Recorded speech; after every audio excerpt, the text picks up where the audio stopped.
మూసీ నది ప్రక్షాళన చేస్తామంటే ఎందుకు ఇది రాజకీయ రంగు పులుముకుంటుంది? ఎంఆర్డీసీఎల్ నేను మొదలు పెట్టలే అధ్యక్ష.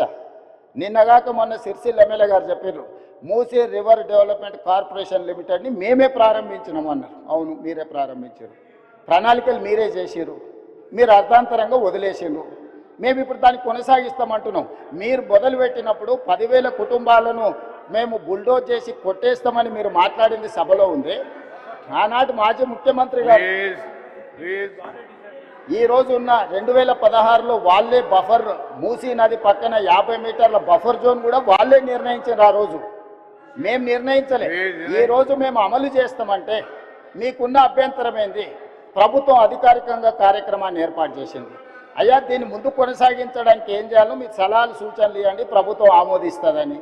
సలహాలు సూచనలు ఇవ్వడానికి రాలేదు. ఆన్లైన్లో పెట్టినాము. ఆన్లైన్లో పెట్టినప్పుడు దాన్ని చూసి ఏం సలహాలు ఇస్తారో ఇవ్వండి. ఆపాలనే ఆలోచన తప్ప మీరు ఏ సూచన అయినా చేయండి. ఈరోజు మూసీ నది ప్రక్షాళన అత్యవసరము. నల్గొండ జిల్లా ప్రజల్ని ఒకసారి గుర్తు చేసుకుంటే ఎవ్వరు కూడా దీన్ని ఆపే ప్రయత్నం చేయరు. ఈరోజు రంగారెడ్డి జిల్లా హైదరాబాదులో ఉండే కాలుష్యము, పరిశ్రమలు, శవాల కలేబరాలు, మనుషుల శవాలతో సహా కొట్టుకుపోయి నల్గొండకు ప్రాణాంతకంగా తయారైంది అధ్యక్ష.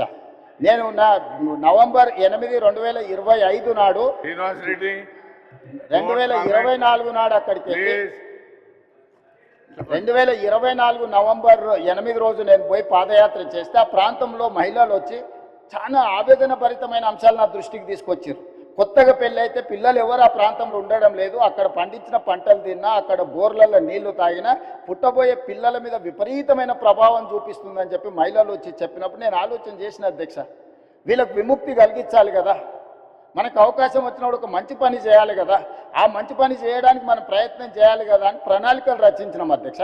ఆ ప్రణాళికలలో మీరు అందరు చదువుకున్నోలే కదా, ఆడ డాక్టర్లు ఉన్నారు, మేధావులు ఉన్నారు, చాలా సంవత్సరాలు ప్రజల కోసం పనిచేసిన అని చెప్పుకునే వాళ్ళు ఉన్నారు. మీరు చదవండి, డాక్యుమెంట్లో మీరు సజెషన్ ఇవ్వండి. ఆపాలనేది కాకుండా ముందుకు వెళ్ళడానికి అవసరమైన మీ సలహాలు ఇవ్వండి. మీరు సలహాలు ఇస్తే మాకు అభ్యంతరం లేదు. ఆ సలహాలను మా ప్రభుత్వం స్వీకరిస్తుంది. అంతే తప్ప మేము చెయ్యలేము, మేము ఆపేస్తామనే విధానము ఎవరికి మంచిది కాదు. దయచేసి చైర్మన్ సార్, మీ ద్వారా ప్రధాన ప్రతిపక్షానికి నా సూచన ఒక్కటే, మీరు ఏం సలహాలు ఇస్తారో ఇవ్వండి. నిరభ్యంతరంగా మేము వాటిని స్వీకరిస్తాం. ప్రజలకు ఉపయోగపడేది ఉంటే 100% వాటిని అమలు చేస్తాం. మీరు ప్రాజెక్టును ఆపాలన్న ఆలోచన నుంచి బయటకు వచ్చి రాజకీయ ప్రయోజనము, రాజకీయ కక్షని పక్కన పెట్టేసి మీరు ముందుకు వచ్చి ఏమైనా సూచన చేయండి. ఈ ప్రభుత్వం ఓపెన్ మైండ్తో ఉంది.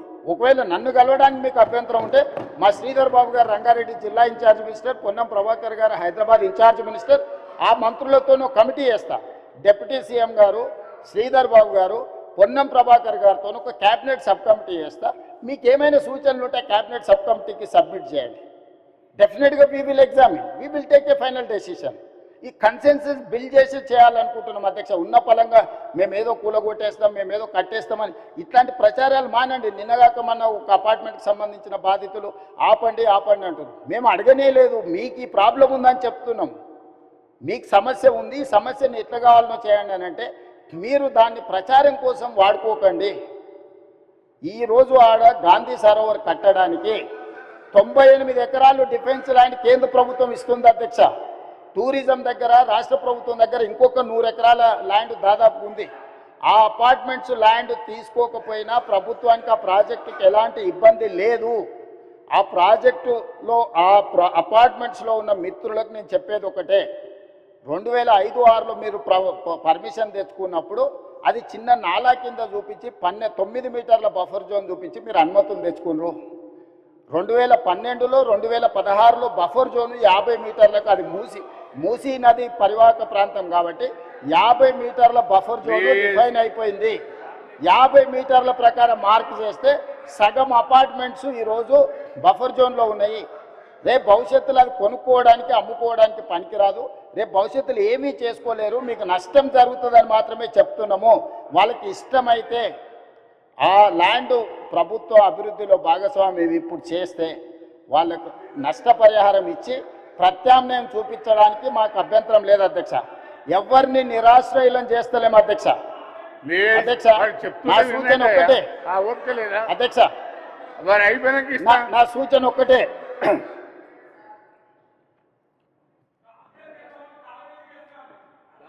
అదే చైర్మన్ సార్, మూసీ పరివాహక ప్రాంతంలో ఉన్న ఎవరైతే నివసిస్తున్నారో తమరి ద్వారా రాష్ట్ర ప్రభుత్వం ఇస్తున్న మాట, ఎవరిని నిరాశ్రయులం చెయ్యము, పునరావాసం కల్పిస్తాము. నిరాశ్రయులం చేసి వీధిలో పడేయడం వేరు, అభివృద్ధిలో భాగంగా నష్టపోతున్న వాళ్ళకు పునరావాసం కల్పించడం వేరు. రాష్ట్ర ప్రభుత్వం ప్రతి ఒక్కరికి పునరావాసం కల్పిస్తుంది, మెరుగైన జీవన విధానానికి అవసరమైన ప్రమాణాలను పెంచుతుంది, విద్య వైద్యాన్ని అందిస్తుంది, మహిళా సంఘాలకు వ్యాపారం చేసుకోవడానికి అవసరమైన ఆర్థిక సహాయాన్ని అందిస్తుంది. ఎవరిని కూడా నిరాశ్రయులను చెయ్యము. తమరి ద్వారా ఆ నిర్వాసితులని వీళ్ళు ఏదైతే వాళ్ళని ఉసిగొల్పుతున్నారో వాళ్ళకి నేను మాటిస్తున్నా అధ్యక్ష, ఏ ఒక్కరికి కూడా నష్టం చెయ్యము. మీకు మెరుగైన వసతులను ఏర్పాటు చేసి మిమ్మల్ని తరలిస్తాము. కాబట్టి ప్రాజెక్టు నిర్మించుకుంటూనే దానివల్ల ఎవరికైనా ఇబ్బంది కలిగితే వాళ్ళకి ప్రత్యామ్నాయ ఏర్పాట్లు చేద్దాం అధ్యక్ష. మీరు స్పష్టంగా సభ్యులందరూ కూడా మీరు చెప్పండి అధ్యక్ష.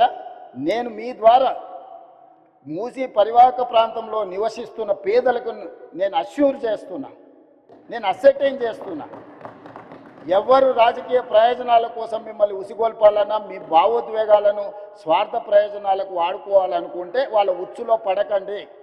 నేను అధికారులను మీ దగ్గరికే పంపించినా, మళ్ళీ పంపిస్తా, ప్రజాప్రతినిధులను పంపిస్తా.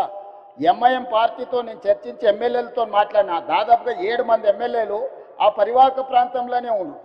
ఆ పార్టీ అధ్యక్షునితో మాట్లాడినా, ఆ ఎమ్మెల్యేలతో మాట్లాడినా, బఫర్ మార్క్ మూసీ పరివాహక ప్రాంతాన్ని నిర్ణయించి బఫర్ జోన్ను నిర్ణయించి ఎవరెవరు బాధితులు వాళ్ళందరినీ కూడా ఏ రకంగా వాళ్ళకి సహాయం అందించాలో ఆ సహాయాన్ని అందించే బాధ్యత ఈరోజు ప్రభుత్వం తీసుకుంటుంది. కాబట్టి దయచేసి అపోహలు సృష్టించకండి, అనవసరమైన రాద్ధాంతం చెయ్యకండి. హైదరాబాదు నగరాన్ని అభివృద్ధి చేసుకుందాం.